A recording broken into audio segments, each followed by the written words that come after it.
So this match interests me because as much as I feel it's going to be Adam Cole, I mean, we could go down the route of maybe MJF and Wardlow reuniting, or MJF and the recently I'm giving up my TV title Samoa Joe in the mix. But ultimately, it's going to be MJF retaining against the Guns. It's just the development of the story. I believe, to personally, as much as I want to see gold around the Guns again, I believe there's a certain trios title. There's a story in that to go with it. And I also believe Adam Cole's returning because it just gets too confusing if you've got somebody else out there. I need Adam Cole to return as opposed to MJF squashing the Guns on his own. Guns up, baby. Bullet Club Gold and the Guns are more prestigious than just getting smashed by one man on their own. But yeah, avoid the confusion because that person's now worthy of the tag title, and then this and that. It just gets too confusing. So Adam Cole to return, and Better Than You, baby, to be your remaining current Ring of Honor Tag Team champs. But that does need to drop soon. Let MJF focus on the singles title stuff. Tony, don't drop the ball on Tony. Yes, that was a message from Tony with a Y about Tony with an I. Right now, Timeless Tony Storm is the best thing in the AEW women's division. Nothing against Shida, but this is the moment. She's no longer an outcast. She's got her gimmick and it's working, and it's the homecoming. And it's all about chin up, chest out, and look out for the shoes. Now, officially, I feel that if Tony Storm loses this one, we're just in a motion of losing steam. Hikaru Shida, with the highest respect, I've not seen a lot of her matches, but I believe she's like broken the record for being the first 3-time women's champion and stuff like that. The legacy's there, and I know it all feels like a bit of a filler when Shida holds the title, but she's a top talent from what I've understood. This is Tony Storm's time. It's the homecoming. Don't mess it up, guys. Tony Storm for the win, 100%. You're not going to hear me saying it. If you ask me, this is happening way too soon. No, it's not the one-on-one, and no, it's like the history's had it. They've had enough matches, so it's not a first-time ever match. But we are talking the trios match of Christian Cage, Luchasaurus, and Nick Wayne. Sorry, TNT champion Christian Cage versus the Rated R superstar Adam Copeland, Darby Allin, and Sting. Now, let's be honest, it's Adam's first pay-per-view as a performing star. I know he appeared at the last pay-per-view, but it's his first one as a star performing, and he's also with Sting. Yeah, that spells loss, doesn't it? Come on, it's all over the place. It's a guaranteed win. Team Rated R Sting with a bit of a Darby Allin madness in between, but it doesn't matter. Either way, it's Adam to win. But it was too soon on this one. I think we could let it boil a bit more, but I'm wasting time. Adam Copeland, Sting, Darby Allin to win.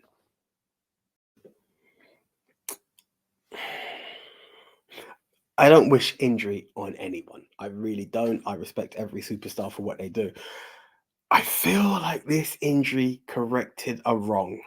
Orange Cassidy was on an absolute tear for 2023 as the international champion. He has done wonders with it. And it was cut short, and it cost me last time by saying Jon Moxley was going to lose. And here we are now, and I feel like it's time to correct the wrong. Not on my side, on AEW side, because I'm still going to maintain that Orange Cassidy needs to retain this match, retain the title in this match. This to me elevates the title and the superstar. Now, not to disrespect Mox, but it feels like Mox will be hanging with a lower title. Conversely, and weirdly enough, if Orange Cassidy wins, it proves that this title is made for bigger stars, and that it elevates him as well. So while he can lose upwards, as Nico would say, double V, I'm going to go with the fact that we need Orange Cassidy to legitimize this belt by taking out Moxley. I know it sounds a bit confusing, but I'm sure you understand what I'm saying. Level up the title by having Orange Cassidy defeat Moxley as opposed to Mox coming back for it, because we know Mox is always flirting with the AEW main title. Let's level this title up and the superstar that is Orange Cassidy. Yeah, Orange Cassidy to win. This one has me stuck. It doesn't have me too stuck, and I'm just gonna go with it.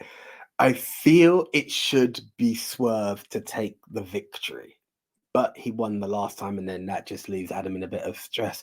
But like we've had Moxley versus Orange Cassidy 2. This has got the number 2 all over the poster. And I feel that what they're going to do now is play the rubber match game with this. Is, fall a piece on it. So let's not waste any time. Let's just go with it. I believe, as much as the elevation's there and Swerve is in his glory, not that one, because, hey, that had to move on. Adam Page, a Hangman, needs this victory for this feud to build up. Also, like, Swerve's been invading his yard. Like, yeah, he's going to have to get onto some cowboy-ish, because I think we've got a PI double snakes ED cowboy right now. So let him get his victory, and let's get the rubber match, and then we can decide what goes where on this one. But right now, Hangman, Adam Page for the victory, because he's on some cowboy-ish, and he's a PI double S cowboy. The Golden Jets versus the Young Bucks.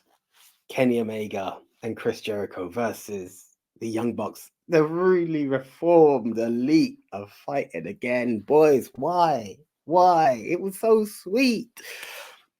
I'm torn between two things. I actually want to go down the route of, so instinctively, I'm going to go with, if we have to pick a winner, the Golden Jets to win. It just furthers this storyline. But I'm looking at a bigger picture, and I'm like, the whole Callis family will possibly interfere, and it ends in a no contest, and this reunites the team or builds the team, because they have to go after the Callis family.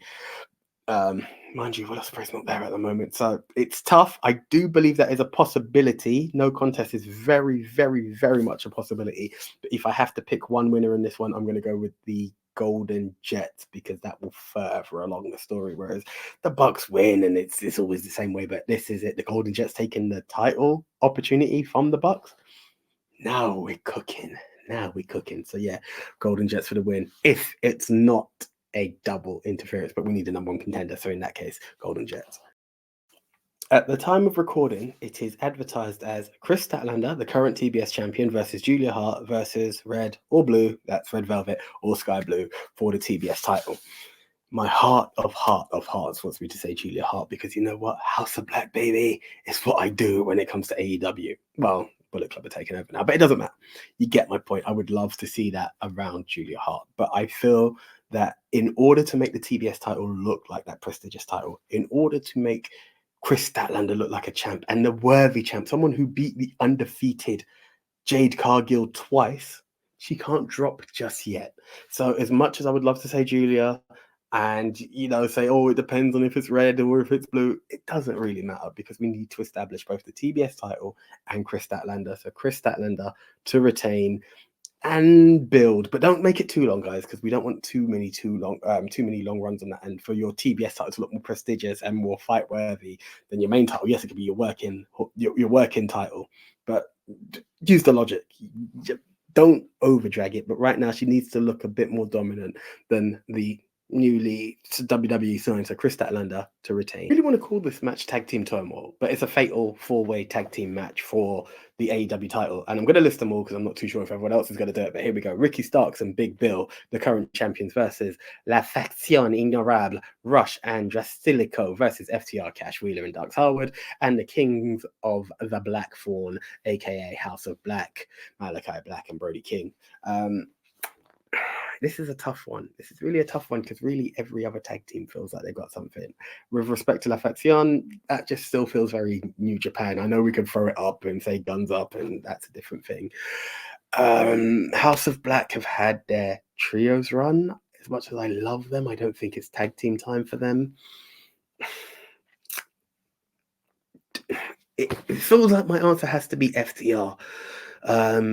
FTR, because Ricky and Big Bill just felt like a throwaway team. Now, do we do, like, if you see my previous prediction, are we going to do throwaway tag team versus throwaway tag team? And I mean, that's a walk in the park for Chris and Kenny, in it. But if you want to make a history-making match, you do Chris and Kenny versus FTR. Can they do what the Young Bucks never could do? Do you know what I mean? But I reckon, actually, as much as our prediction shows it this way, I believe FTR are going to win, and everyone's going to be like, oh my God, it's the Bucks versus FTR one more time. And then it's going to be Chris and Kenny. So anyway, long story short, FTR for the win. I know this is bold, but this throwaway tag team means nothing. So yeah, FTR for the win.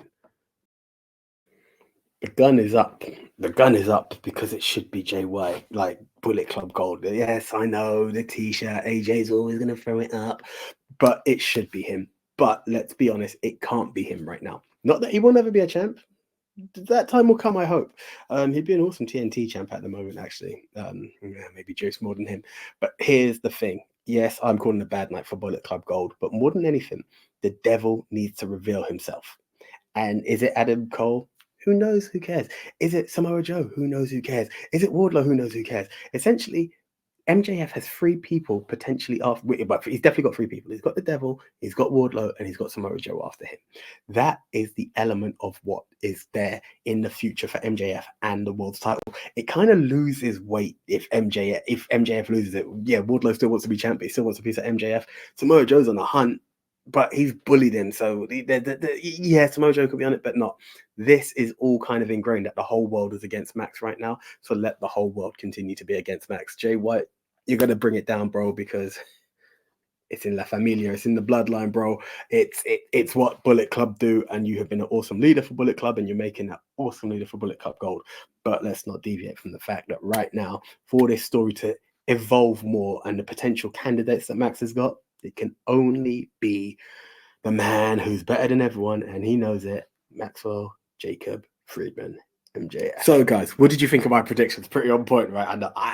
I call them pretty well. But look, in the interest of fairness, what I'm going to do right now is tell you to just tick this little box down here. Yeah, just there. That's another ministry member, and that's their prediction.